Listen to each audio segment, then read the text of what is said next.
for clicking on this lesson. I'm pleased to have you with me. Thank you. These are softeners. What I just used right now, words like thank you, please, possibly. All these are softeners which native speakers often use to sound very polite. If you want to sound polite while making a request, then stay with me. I'm Michelle and I am going to help you sound much more soft and polite. Okay, so where do you think we should best start using softeners? Which place is it where you would like to use softeners the most? As for me, when I'm making a request, I would definitely use a softener. I don't want to sound rude when I'm making a request because I know then the answer would be no.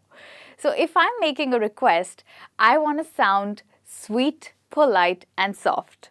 Okay, so the first section that we are going to look at, this section talks about making a request very politely using softeners. Okay, so the first one that we have, can I take this chair please? Okay, although we do have a softener here, okay, please is a softener. But you know, the formation of the sentence is just not correct. It sounds very rude when you tell someone, can I take this chair? And can is actually wrong. You might want to say, may I take this chair? Now, even if you say, may I take this chair, please, it's still not very polite. The best way to sound most polite is to say, could I take this chair, please, okay? Now, if you're meeting someone for the first time, you could say, could I take this chair, please, to a friend or to a colleague. But if you're talking to a stranger, you really want to sound very polite, otherwise you'll hear a no, okay? So what will you say then? You could say, could I borrow this chair, please, instead of saying take, because take is a very harsh word, slightly harsh. You pick up something and you keep it somewhere. So borrow means that you'll take it and then you'll give it back. All right. So could I borrow this chair, please? Now there's more that we can add to this sentence to sound even more polite and to flatter someone, and that is, could I possibly borrow this chair? So you can add here,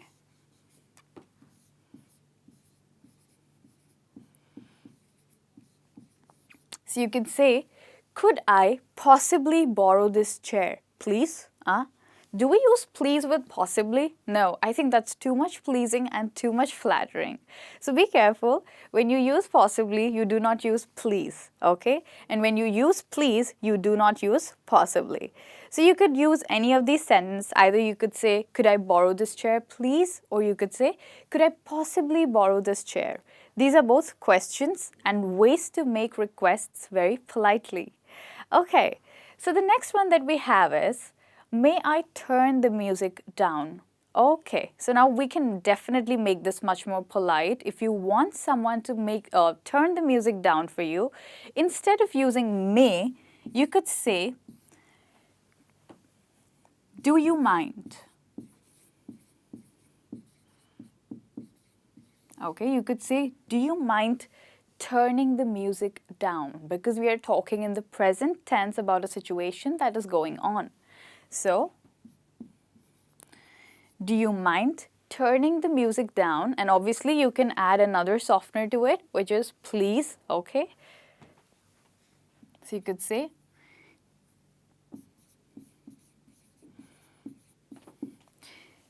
do you mind turning the music down, please? And if you want to go a degree higher in your politeness, then you might want to use a modal, okay, which is, would you mind turning the music down, please? Yes, that's also correct. Or you might say, would you mind if I turn the music down? Anyways, you can use it. You could say, would you mind if I turn the music down? Or would you mind me turning the music down, please? All right, so either you could say, do you mind or would you mind? So apparently these phrases have no such meaning, right? Because mind, would you mind, it really doesn't mean something, except that it's just a softener to help you sound much more polite. Okay, now with this we look at the next one. Could I ask you to move your chair, please? Okay, so now you tell me, if someone asks you to move your chair from here to here, do you think they're asking you to do something very big? Is it a very big task? Would it require too much effort for you to just lift up your chair and move here?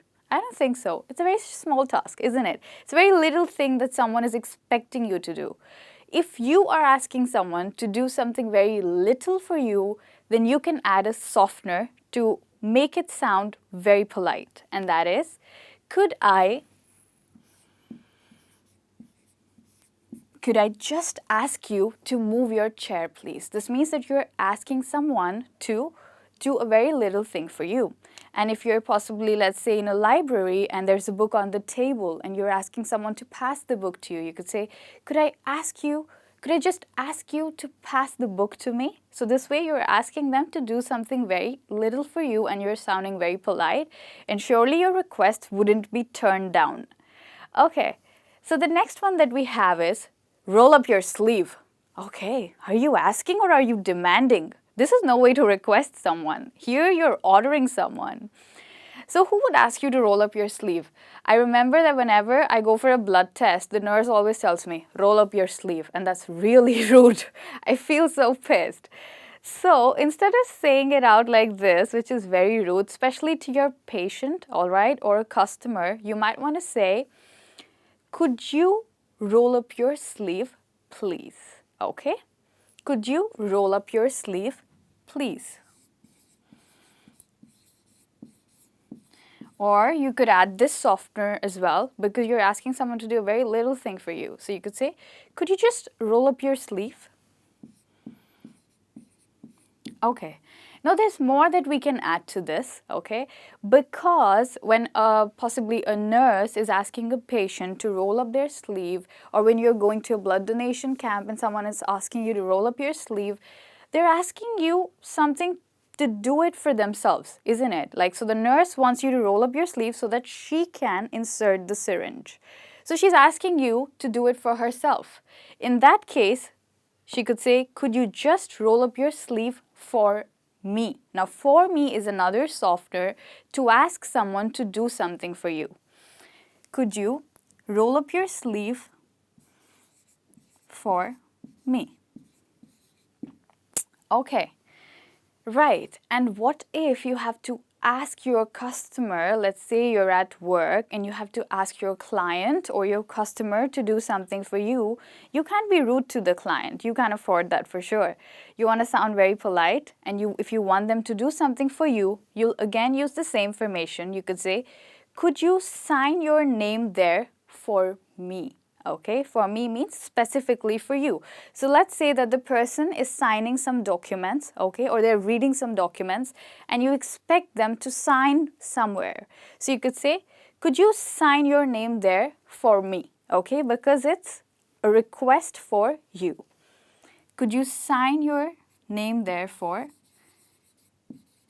me?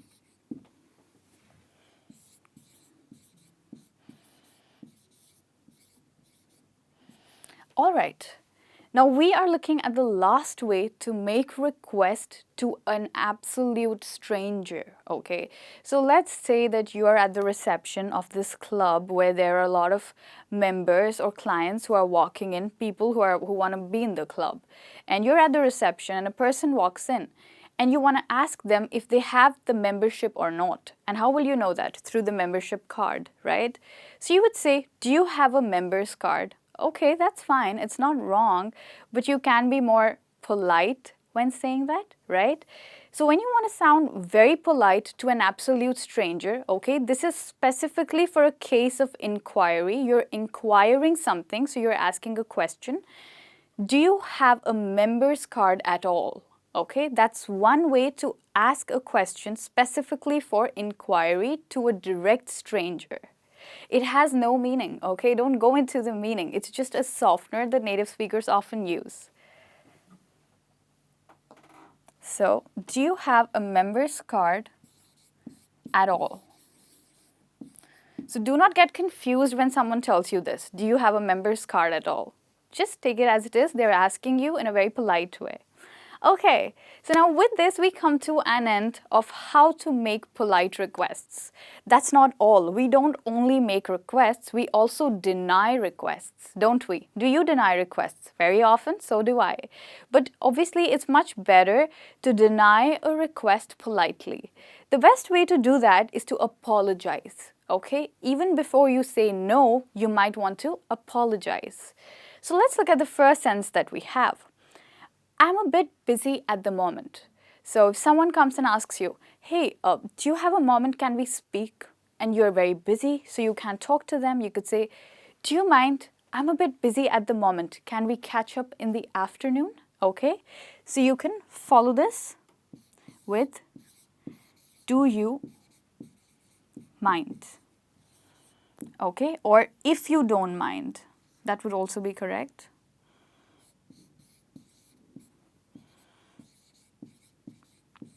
So you could say, if you don't mind, I'm a bit busy at the moment. Can we catch up in the afternoon? Okay.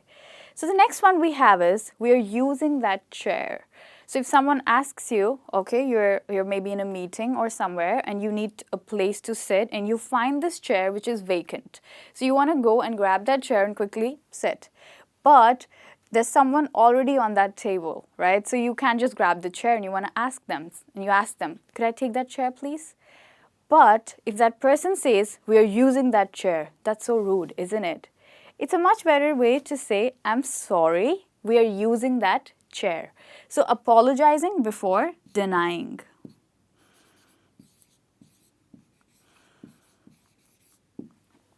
There's another way to apologize before denying a request, and that's by saying, I'm afraid, okay?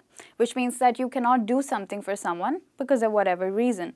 So we need those books. You could say, I'm afraid we need those books. That's why we cannot give it to you. That's understood. So,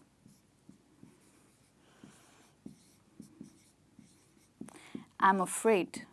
So these are some ways to deny a request by sounding much more polite. You could say, if you don't mind, I'm a bit busy at the moment. Or you could say, I'm sorry, we are using that chair. I'm afraid we need those books. Now the next thing that we are looking at, where we need to use softeners very earnestly, very seriously, and that is when we are disagreeing, okay? It's very easy to hurt someone's feelings when you're disagreeing, so you surely want to sound polite.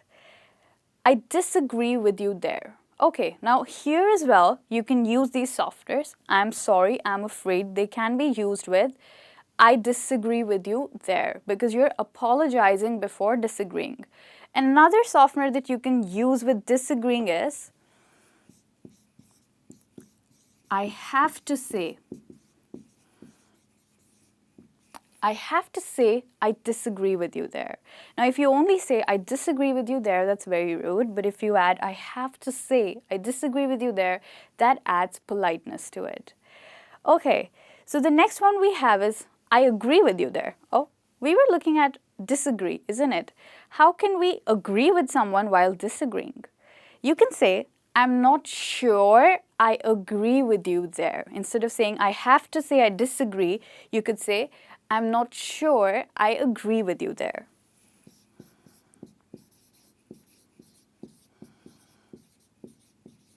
Okay. Now we look at the next two here. That's the case. With something like this, that's the case. You could say, I'm not convinced, which means that you don't agree. Again, it has the same meaning, but it's a softener. So you could say,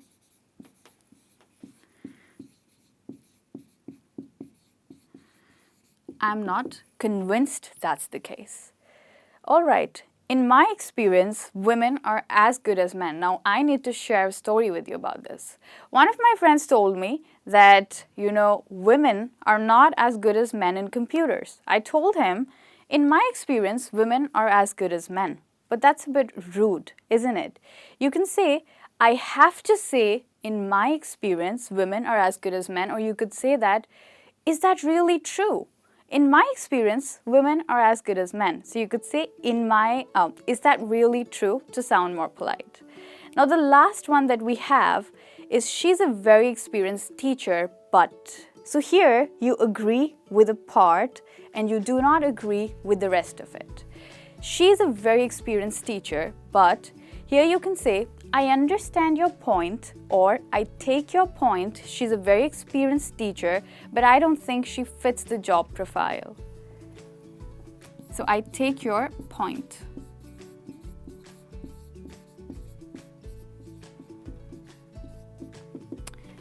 Right. With this, we come to an end of today's lesson where we have learned softeners while making requests, disagreeing, and, politely saying no. Thank you so much for having me. I had a great time teaching you. Bye-bye.